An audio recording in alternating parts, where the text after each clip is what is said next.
All right, welcome back. Welcome back to you guys, or if anyone's watching. You came just in time after you said a funny word. Right after I said the funny word, thank God we weren't live yet. Okay, so this one, we will be talking.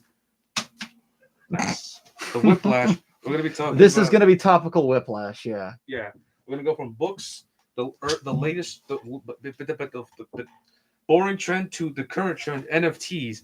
I am going to look up different NFTs that we haven't heard of besides the board monkeys and the We're gonna, lazy lion. let's discuss. Yeah, we can discuss them. We can discuss the actual, value of them. Okay, so speaking of the value, when people, I saw a video of a guy who was super against NFTs, but he looked into it to see what they liked about it. For NFTs, it's about how it looks rather than like actual rarity. You're kidding me. Yeah. They don't even look that good. We'll save for. There are some really talented 3D modelers and 3D designers that have gotten into them. There are some really nice, like, I guess you could call them almost shadow boxes, like digital shadow boxes, and some of those look pretty cool. But like, why waste your talent? The thing is with NFTs is that the guy who made Lazy Lions, I've seen his Twitter before. He's an actually very good artist. He made a lazy lion of his grandfather. Oh, I heard about that. He drew it himself, and it looks actually good. It was his uncle, not his father. Yes, and when people actually buy the NFTs, everything's randomized, and because everything is like randomized, no, it doesn't get randomized when they buy them.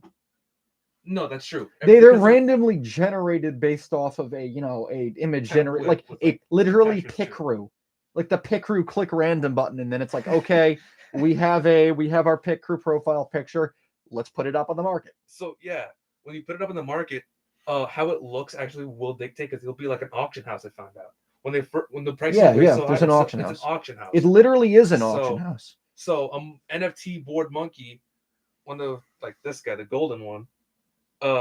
Those guys will go for a lot because it's super simple.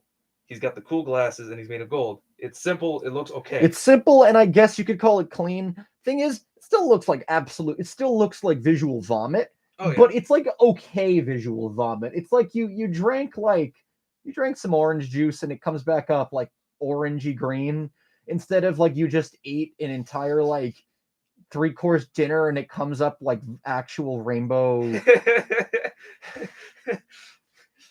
Le bar. But le vomit. But comparatively to like NFT monkey that's like a zombie with his brains shooting out, but he's got like a cigar in his mouth and he looks angry. And there's like it's got like a Terminator overly detailed, yeah. Yes, and those ones don't suffer anything. But there's some that talking about a niche one. There are not niche, but there's Pixel Punks, which is one of the first NFTs. Yes. The very first NFT was one dude's giant art collection in one image. I thought the first NFT was just a photo of like the dude's mom or sister or something. The dude that came up with the technology. Well, it came up with the technology. I think that's what the story is. But the first one that was sold, that's sold for, I think it was like a couple $1 million. That was just his whole digital art collection from like 10 years in one image. One image. Can I put my foot up here? Yeah, I can put my foot up here.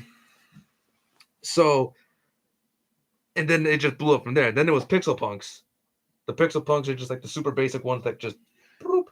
That makes me think. I wonder what the number one sells for. I wonder what the number one in like these popular series of NFTs sell for. Now, we're not talking in favor or in of NFTs at the moment. We're discussing just like the content of them. This is the single most expensive NFT. I've seen that one before. You guys see it? You can holding the picture up to the camera, Storm. There you go. Yes, I will do that because, yeah. I mean, at some point we can have a proper stream setup. Yeah, this is just a prologue. We're abandoning you guys. Well, not like I'm missing anyways. But, have you heard of some of the super like niche and amoral NFTs? Amoral? Oh, like the ones where like didn't someone make like quote unquote George Floyd tribute NFTs, and they look super duper racist. Yes. They're called Floydies. That's And terrible. it's very terrible. It's that picture that was first put up of him. It's just a selfie of him with a brick wall behind him, and they like accentuate his lips. They make his nose giant. That's And they add so much stuff to it, and it's disrespectful. That is Jesus. There's one called Adolphies. Oh no. Which is Adolf Hitler NFTs. I could see. The thing is, Hitler jokes have been a staple for like almost time immemorial at this point on the internet. So like the fact that they're all like, I could see that as something people legitimately would buy or literally would do, but that does in this day and age attract an audience that you really don't want. They sell for a couple cents at a time, the Floydies and the Adolphies, because no one's going to buy them. And plus, what percentage of the already small population of NFT buyers are vehement racists who just want to have a George Floyd NFT? Probably or a lot of them. Okay, point proven. But how many of them are gonna say, "Oh, cool, this Adolf Hitler has an eye patch and no mustache"? Like, no one's gonna want that. Yeah. But there are some really cool niche ones. I saw one that was someone makes 3D Miami Vice Vaporwave. Yeah, that's what I was talking about earlier, like the 3D shadow box images almost. One that I saw that was really cool. It was like a skull. With the background, it was the old school like Taco Bell cups. Like you have a shirt of it. Oh, the jazz wave, the blue and purple design. Yeah, that was the background of it. But out of his mouth was coming like the pixels and the goo. I feel like that would be cool visual art for the sake of visual art. The fact that you're selling it as a commodity, for the sake of selling it as a commodity, kind of, But that comes with the argument that NFT buyers have of it's another source of income for artists. Because if they can make that, and some of these things look really cool, and it sells really well, that's a thing is snap ton of money. Most like professional artists are steering clear of this technology with like a 50-foot pole for obvious reasons. Because there's all you heard about like the couple $1 million scam of NFTs? Yes, there have been a couple of those. I can't think of any exact examples off the top of my head. Well, I can think of one. I just don't remember the name. Yeah. So they just say, "Yeah, invest in our NFTs. Do it. Oh, hello, I was one of the brothers. I love the brothers. They're cool. I love this community. This community is good. But you were talking about NFT scam. Okay, so the NFT scam. The thing is with that is that he faced no repercussion because because no one knew who he was. One, no one knew who he was. Two, there's not a lot of laws that are in place for this technology. It's like a wild west. There are. See, blockchain is new. Blockchain is not new. Is it not? It is not. The blockchain has been around for almost like a decade at this point. What? We just never had a purpose for it. Bitcoin, which is runs on the blockchain, has been around since 2009. Really? Yeah. Didn't know that? Really quick story before you go on. Did you ever hear that story how there was a Smash Bros. Melee tournament that the winner gets 10,000. The first place winner gets 10,000. Second place, 5,000. Third place, 1,000. Fourth place, 200 Bitcoins.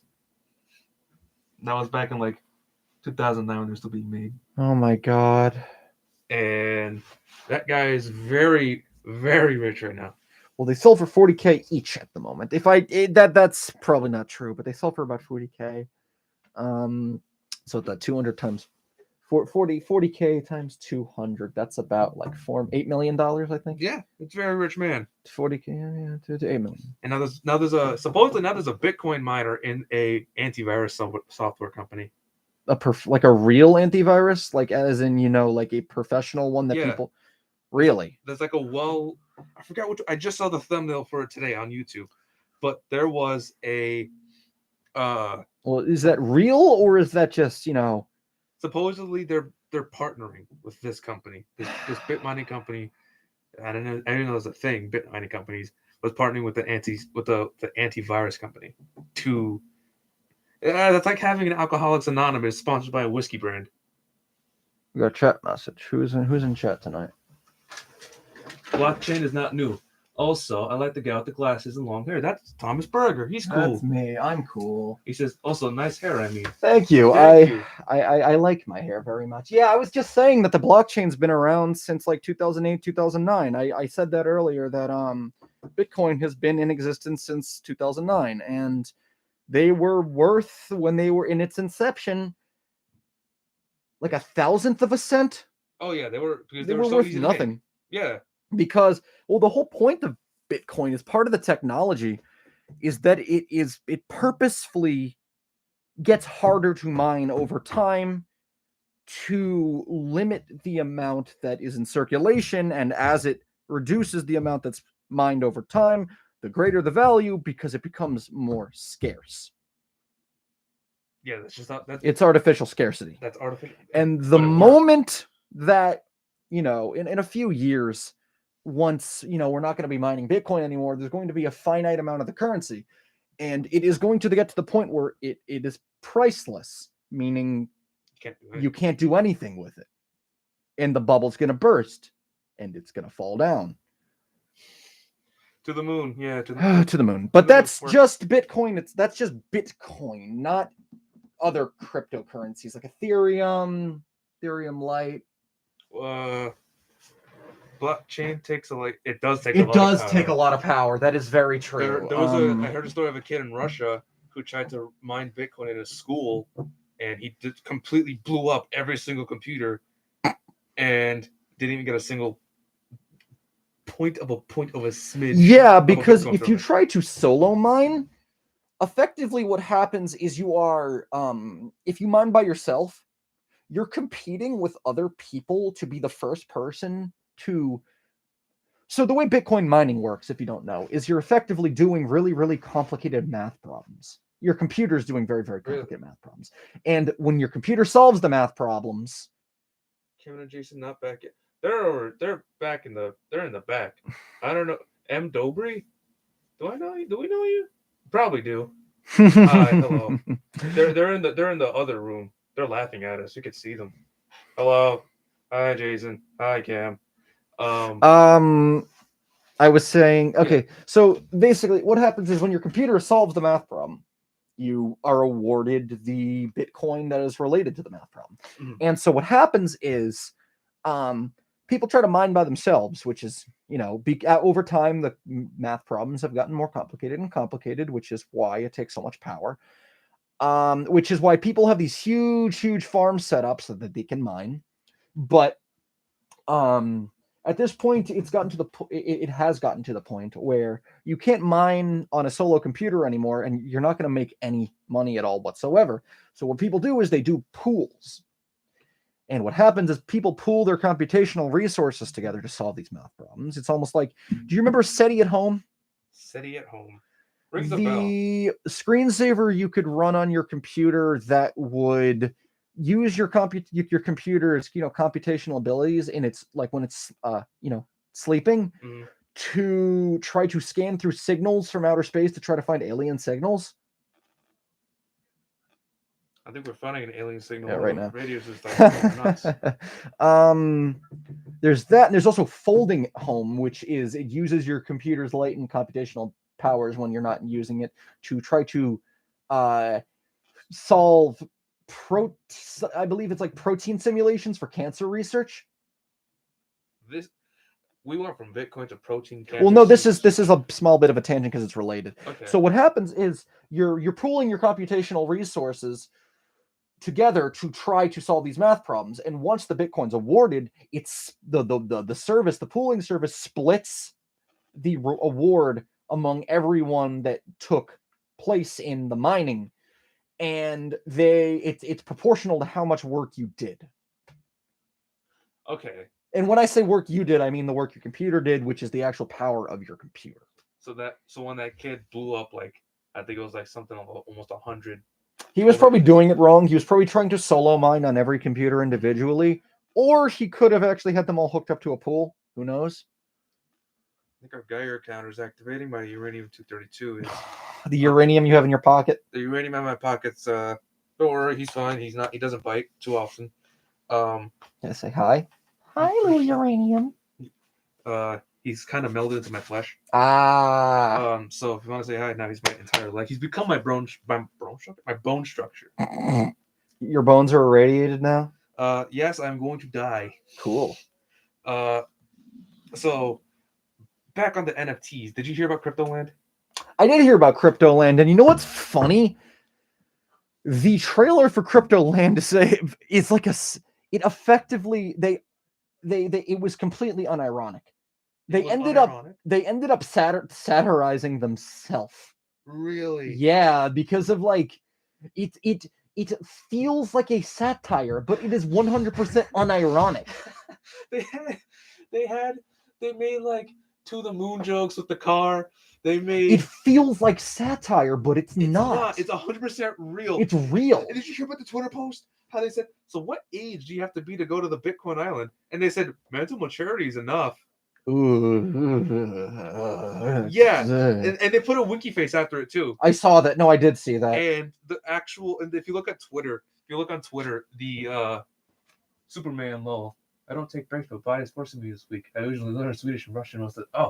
Crypto does seem like a cult. That is very. It does feel like a cult. I got into it a little bit during the GameStop debacle earlier last year. Yeah, we all tried it. I made $300 off Dogecoin. Don't try what I did. I actually got into it beforehand because I was like, oh, cool, yeah, whatever. I'll try crypto. And then it spikes to 70 cents.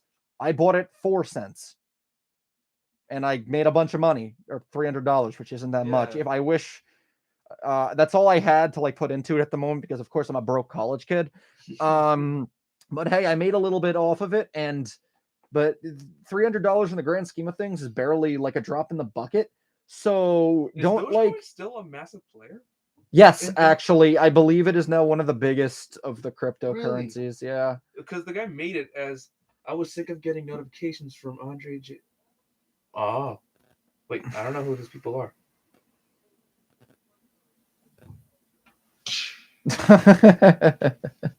Hello, man outside. All right. So what was our? we were talking about crypto. What was the point we were at? We were talking about. Yeah. Oh, it's actually our wrapping up time. Oh, we got so much so into that conversation. I apologies to the internet, the people out there on the internet. Okay. So thank you, M. Dobry 2378, for being with us, and we'll see you guys next time on the Monkey Brain. All right, we will be here with actual topics, actual conversations, actual interesting things, more than just failed paper airplane experiments. Maybe next time we will build a stairway to hello, Red Hood. heaven or something. Well, you came in just too late. You came in at the end. Bye-bye. All right, have a good afternoon, guys. Peace.